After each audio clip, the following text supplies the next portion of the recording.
Welcome to the 2013-14 STEM Speaker Series. They are typically on the fourth Tuesday of October, November, February, March, and April of each academic year. I'll introduce our speaker in a moment, but the upcoming talks in November, and it will be well advertised, is Biochar, an old solution to new problems of global warming and food security. In February, Designing and Building Bridges by a Philadelphia bridge engineer. In March, Modeling Neurological Diseases.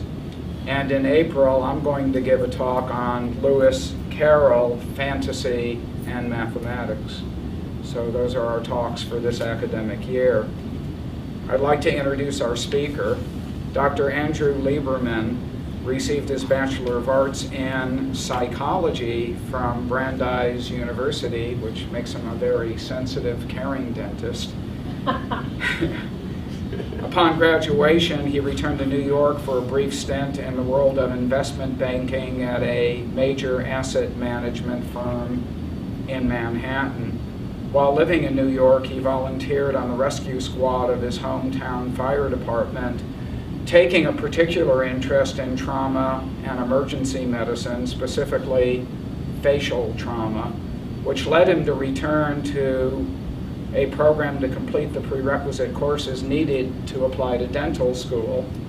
He graduated from one of the best universities in this country, University of Pennsylvania School of Dental Medicine in 2009, and entered a one-year graduate residency program at the University of Maryland Medical Center and Shock and Trauma, a level 1 trauma center in downtown Baltimore, where he furthered his training related to dental management of emergency and trauma patients, as well as medically complex patients.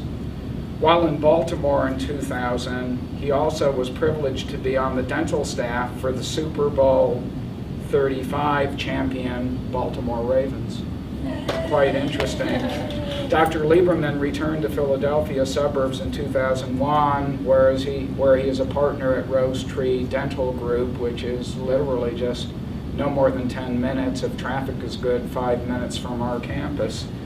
So without further introduction, ladies and gentlemen, Dr. Andrew Leiberman. Thank you. First, I want to thank all of you for coming. Maybe it's your lunchtime, or maybe you'll have time to get something. And I want to thank Dr. Coltis for starting up this series. We were joking around. I think most people would rather maybe have a root canal than watch a dentist talk. But I thought I'd put something together that it's on the lighter side. I'm not going to go into too much hard science about lasers and computed tomography and things like that, but maybe just give you a little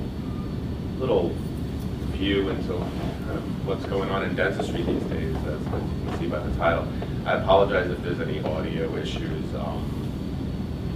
Take care of it.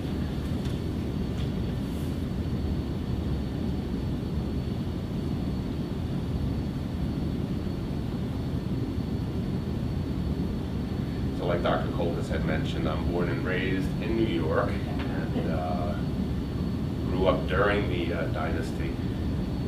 Spent a lot of time seeing the Islanders play. Was also a Mets fan. Don't hold that against me. Also, third generation Jets fan. Please do not hold that against me. I have not seen them win a Super Bowl in my lifetime. I have not seen them be invited to the Super Bowl in my lifetime. So that's the other team that did that. So I grew up on Long Island and then went to Brandeis University in Massachusetts, where I was a quote-unquote pre-med studying psychology, and decided to get a nice well-rounded liberal arts education and not go straight into medical school from Brandeis. Came back home and worked in Manhattan for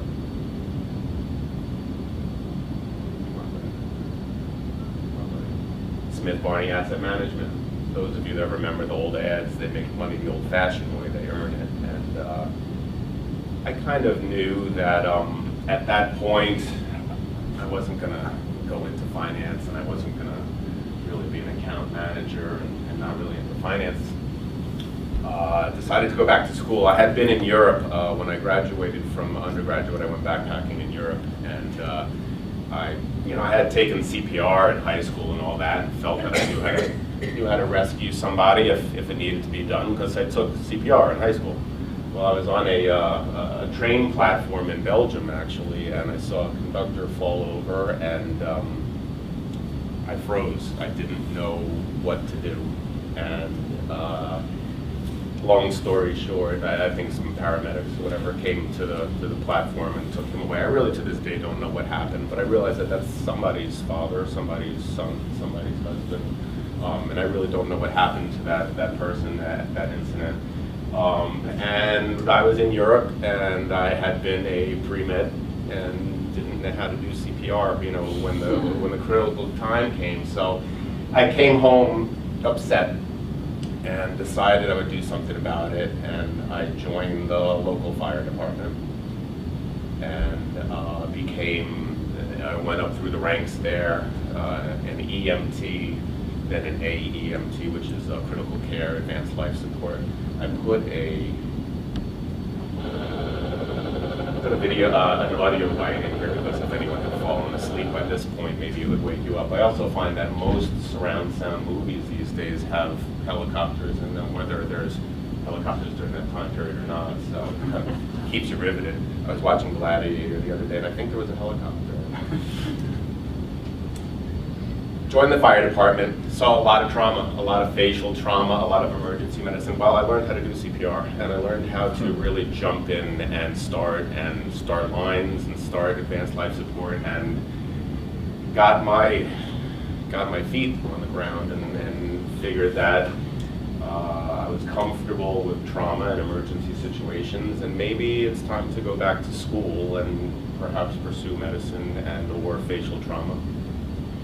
So I worked for a couple of years to save some money and went back to community college and took some local courses, retook my science prerequisites so that I could get into school, and applied to both medical school and dental school. I can talk to anyone about the pros and cons of doing that if you want me to. And got into some very nice dental schools and decided that that was the way I was going to go to pursue facial trauma and things like that. So graduated from University of Pennsylvania Dental School in 2000, and then went and did a one-year residency down at Shock Trauma, University of Maryland Medical Center in downtown Baltimore. That's Shock Trauma. They do have life flight, and I did deal with quite a bit of gunshot wounds, kids falling down off of beds in Baltimore, patients, underserved population that didn't receive routine dental care. Learned a lot about working fast and making decisions fast in dentistry. The helicopters run by the hospitals in Maryland? Are the helicopters a hospital? When a helicopter comes in, is that typically the hospital's helicopter? There's probably more than one system. There's probably police and also state police have medevacs? Yeah. Okay. For level 1 trauma centers, yes, and that was the case in New York and probably Pennsylvania as well.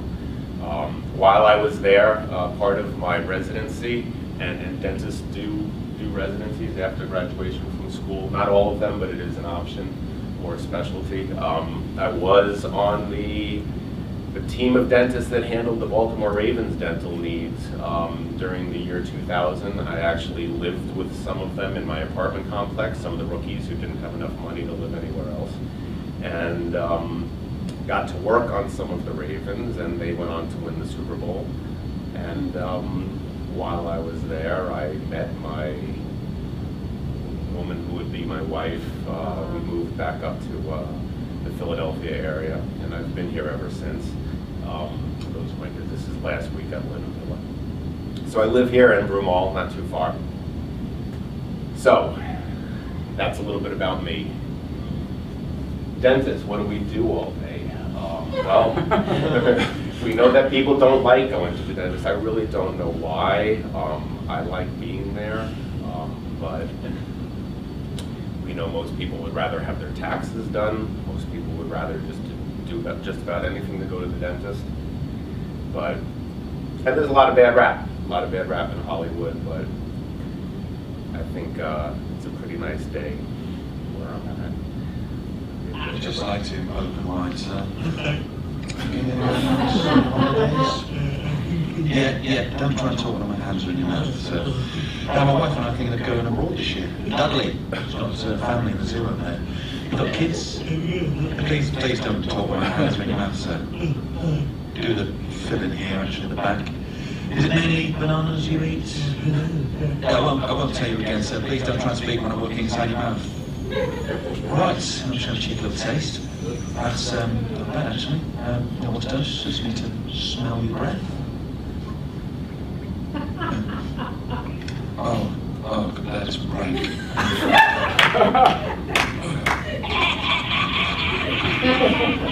A quick little side note, I don't want to fall behind on getting to the the bulk of this lecture, but a quick little side note. PowerPoint, I'm giving a lecture on technology and I had some problems with PowerPoint. PowerPoint 2013 is supposed to be able to embed YouTube videos without having to descramble them. And in any event, I could not do it with PowerPoint, and Dr. Coltis was able to convert these YouTube files into MP4s, and I appreciate him very much because there's quite a few of them, and I was pretty stressed about a month ago about my entire lecture not being able to be presented. So let's talk a little bit about modern diagnostic imaging as one of the things that you may not know where dentistry is headed.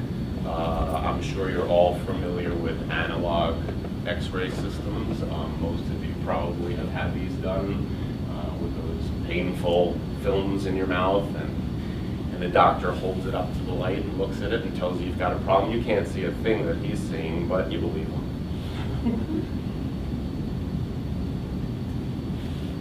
Well, we're wondering why it would be acceptable to treatment plan a 3D world from a 2D image. And I think you should be aware that medicine and dentistry as well is really headed towards much more three-dimensional imaging. I wanted to make an analogy. When I was a first-year college student, first and second-year college student, this is what a computer baseball game looked like. This is an Atari baseball game, and this is the technology when I was a first-year college student. This is what you see today as a first-year college student. This blows my mind. I was in Best Buy. I'm not much of a gamer at all. I really do not play games on the computers. My kids have the Wii and the Xbox, and it's fun. This just blew me away. This is what a first-year college student plays when he goes back to his dorm to play a baseball game.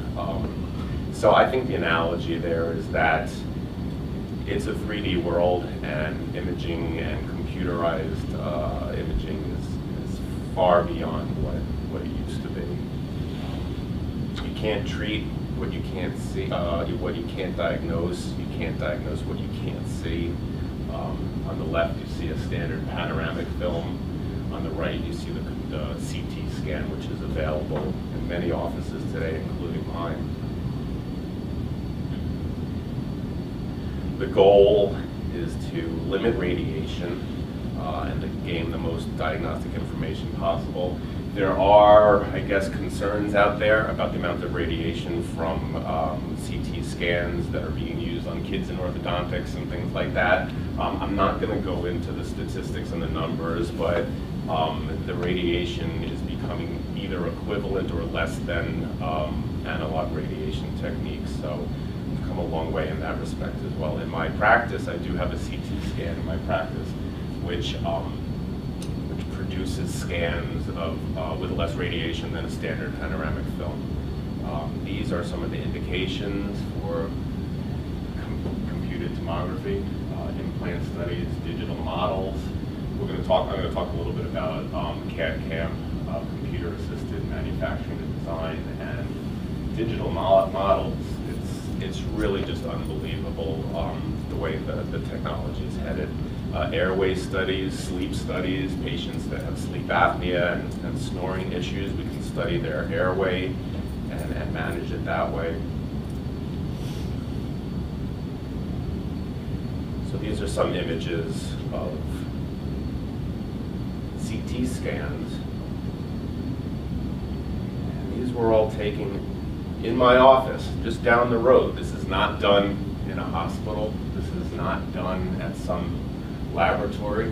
This is done in my mom and pop practice. Is CT scan the same as a CAT scan. CAT scan? It is. It's not the same as an MRI, right? It's not the same as, it's not magnetic. Okay. It's not. But the manipulation of the films, this is all being done in my office. State-of-the-art technology available to the everyday practitioner. Expensive, but doable. And I mean, images like this, I showed you the picture of the X-ray. This is powerful, powerful technology. How fast is the technology moving? Like, okay, you invest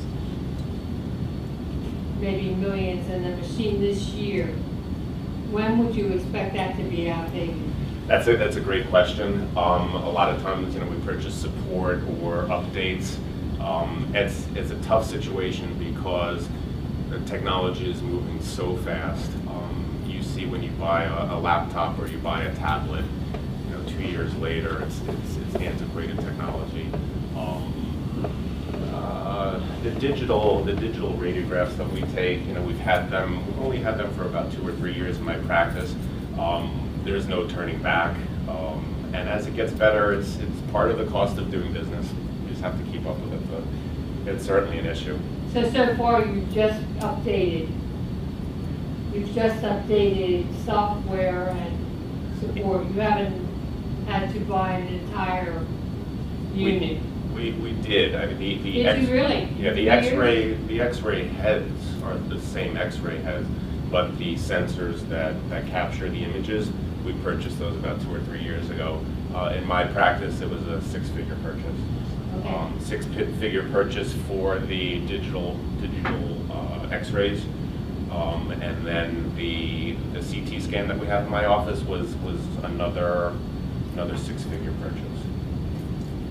And is that technology all considered one site, or do you have the ability to communicate that information to another site?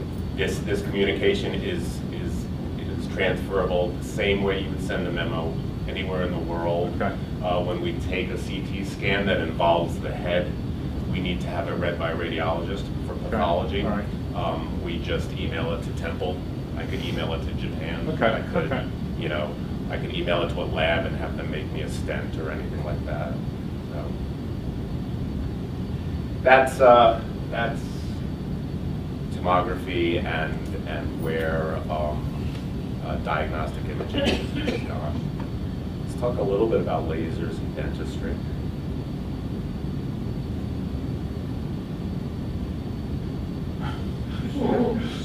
I developed a weather changing machine, which was in essence a sophisticated heat beam, which we call a laser. Using these lasers. So I developed a weather changing machine, which was in essence a sophisticated heat beam, which we call a laser. Using these lasers. So what do we do with them? What do evil doctors do with lasers? Do we point them at people? Well, yeah. Do we cut? Your name is Jordan? Dan, I'm sorry. He had asked me about the efficiency of these lasers. Lasers in dentistry are becoming very commonplace. They've got both soft tissue and hard tissue applications. Soft tissue being cutting gums and tissue, hard tissues being cutting teeth and bone.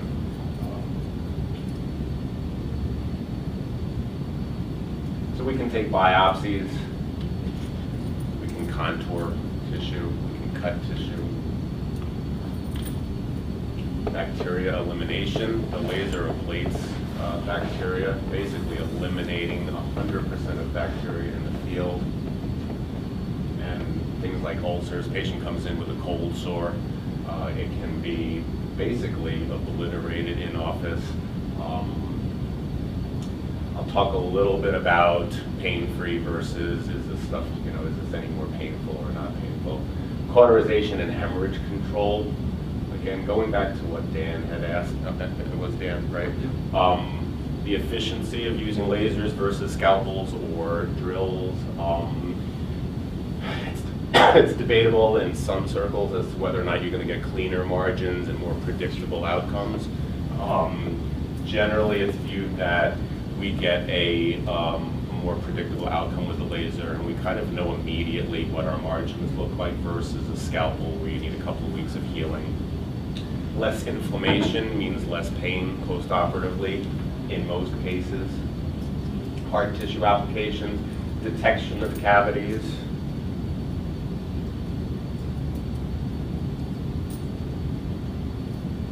I have to speed up these delays for the next acceleration of whitening. I put an asterisk there because the literature seems to support that the laser energy itself is really not doing anything other than perhaps heating the material. And when you go to a doctor and they charge you $600 for laser whitening, it's a lot of bells and whistles, a lot of fanfare, and they could probably do it without the laser, charge you a little less.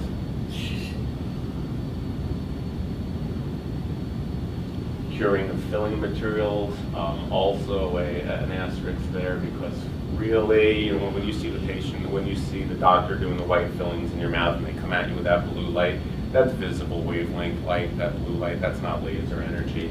Lasers can be used to increase bond strength, but typically that's by etching the tooth and not by laser energy really curing the material. So that's a little bit of a misconception as well.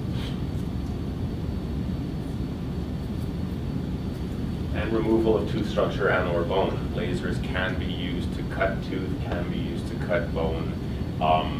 Time consuming, not necessarily more efficient than drilling, can be a little bit less painful. Soft tissue procedures minimize bleeding and inflammation equals faster healing, reduced post-operative pain, predictable margins, and a need for less anesthesia. I've done procedures with lasers without Novocaine. I've done frenectomies, which is removing the muscle attachments on the upper or lower lip or the tongue. I've done them with a laser, sometimes with no Novocaine, sometimes with topical anesthetic only.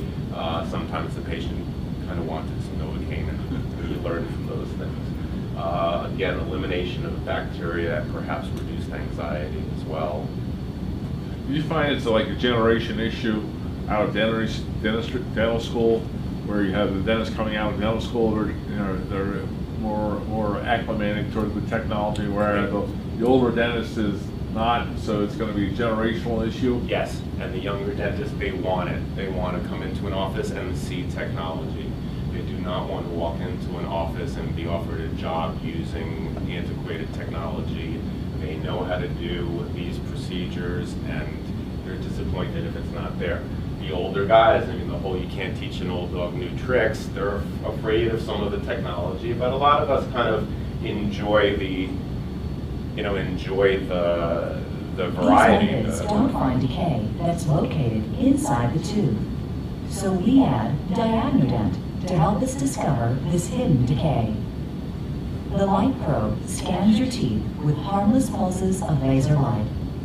When the laser reaches decay under the surface of the tooth, the decay emits a fluorescent light. This fluorescent light bounces back to the sensor and is translated into a digital readout and an audible signal. So that's actually using laser fluorescence to detect decay, whereas we used to use an explorer on the surface to find cavitation. This is going down into the enamel and finding things that we may not. It's very accurate. This is a water laser. This is actually cutting tooth structure. The laser energy is accelerating water droplets to a speed at which they can actually abrade the tooth structure and remove it. This can be done without anesthesia in many cases. He's also working on the soft tissue there, and that probably went a little anesthesia there. There's no bleeding. It's etching the enamel for better bond strength. It's time consuming. It's expensive. So it's got its pros and cons.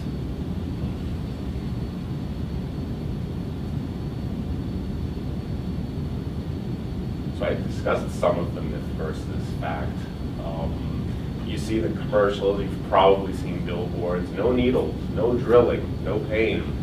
Well, I don't know about that. Reduced anesthetics. There are some strong topical gels that we can place on tissue and use that as the sole source of anesthetic. In many applications, there's still quite a bit of sensitivity or frank pain that patients want to have anesthetic for.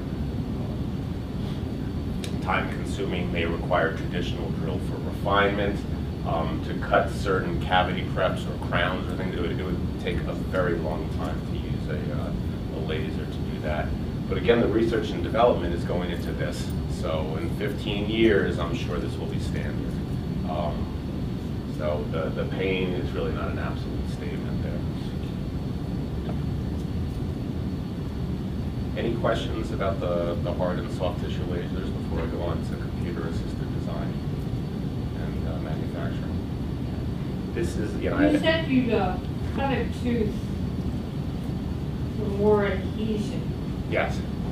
Is that if the tooth fell out? When would you do that? When you're placing a restoration into a tooth, the bonding material, All right, you want to okay. kind of etch that tooth and expose more surface area for the bond strength, and that's where a laser can come in Okay. and do that micro etching of the tooth structure. Is that like in a crown? You be doing that for a crown? For the retention of a crown, possibly. It would take forever to cut the tooth for a crown with a laser.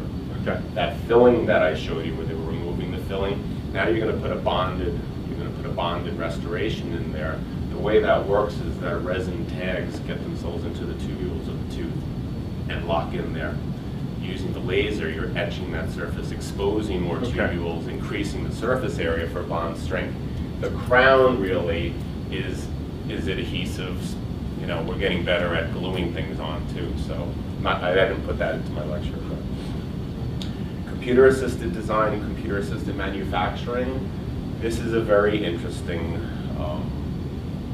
development and the history of and the future of dentistry with machines both designing and manufacturing our restorations is really quite fascinating. This is what some of you are probably used to in terms of taking impressions for work that is being done outside the office. The goop, the bad tasting stuff that needs to sit in your mouth for a couple of minutes. It's messy, it's inefficient, it works beautifully. It's what I use in my office. I'll go into a little bit why. And the new technology is taking a digital scan of your work, having the computer read it, design it, and manufacture it. This is definitely where the future lies. Again, I'm going to go into why I'm still using the old stuff, and if you and I talk in 10 years, this is what I will be doing. And like your question about the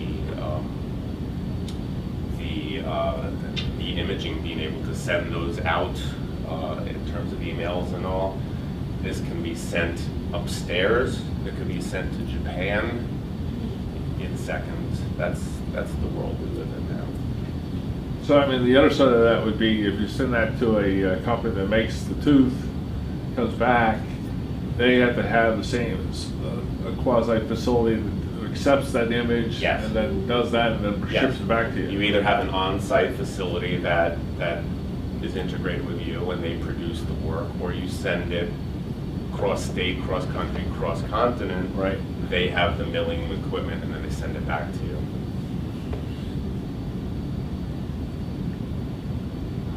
Taking a digital scan of the prep tooth.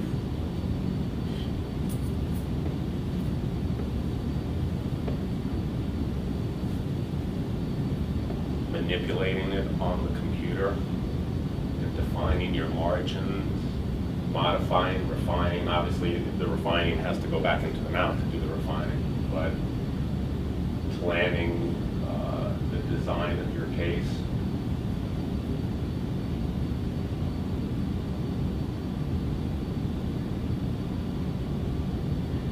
done with light energy. There is no goop, no paste, no foul taste. Stuff I use in my practice is some of the worst tasting stuff out there.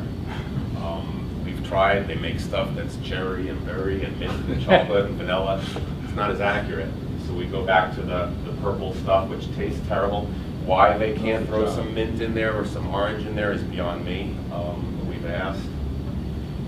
This is, I'm talking through this, but this is tabletop. This is not a huge computer in a lab somewhere. This can be done outside the operatory.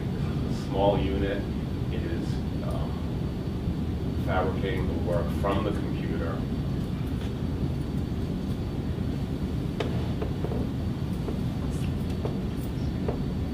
I find it to be absolutely fabulous. So it cuts down on the success. Well, when you like you have a crown, okay, right? And I've had a situation where the crown comes in, the doc puts it in the crown, and it doesn't fit, okay, right? And then it puts a temporary, it sends it back, and then you have to go back. Right. What's the is there a comparison or ratio like success? That's a great question, and that's why this one is called the ED4. It's the fourth generation of this. The ED1 wasn't so great. The margins were not clinically acceptable to a lot of dentists. We talk about microns of acceptability, and they've gotten better and better over the years. The earlier models, a lot of problems with fit and marginal leakage. And now we're at the point now, again, the development is there that they're fantastic. They're fantastic, and they're only getting better. Only getting better, but you're absolutely right. Full arch reconstructions, that's the kind of braces that I had as a kid.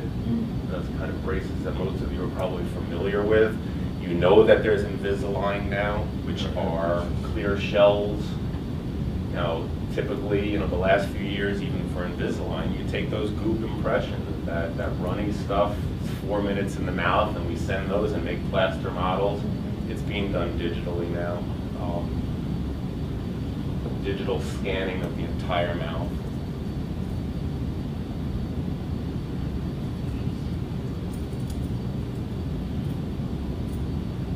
And is that all done by a dental hygienist? It can be.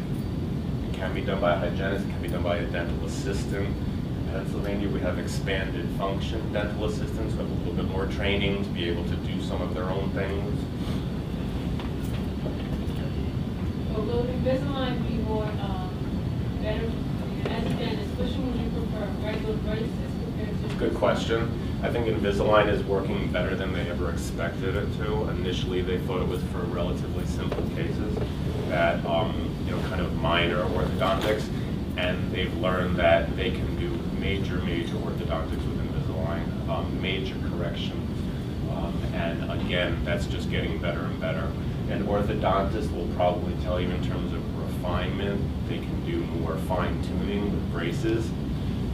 But like the adult population that doesn't want that, they're very happy with the results from Invisalign. The associated expense with Invisalign, an orthodontist has to pay Invisalign over $1,000 to do the case for them, and it's stuff that they know how to do themselves, so it's a little tough for them to justify that, but they raise the fee. So, they can do it with wire and fingers, and have a much lower overhead than paying Invisalign for this, but this is what people want, and again, it's working better than I think they ever imagined. Another example of, again, CAD/CAM milling of a restoration.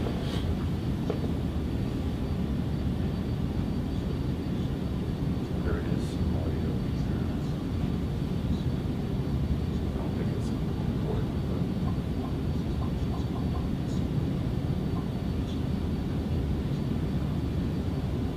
But he's not saying anything that I can tell. But that's a block of porcelain, zirconia, that it is milling. Again, this could be in the next room. This could be across the continent, and then mailed back FedEx. 2 days later. It really is quite amazing. And speaking to people that don't do this all day, every day, it's a little hard to appreciate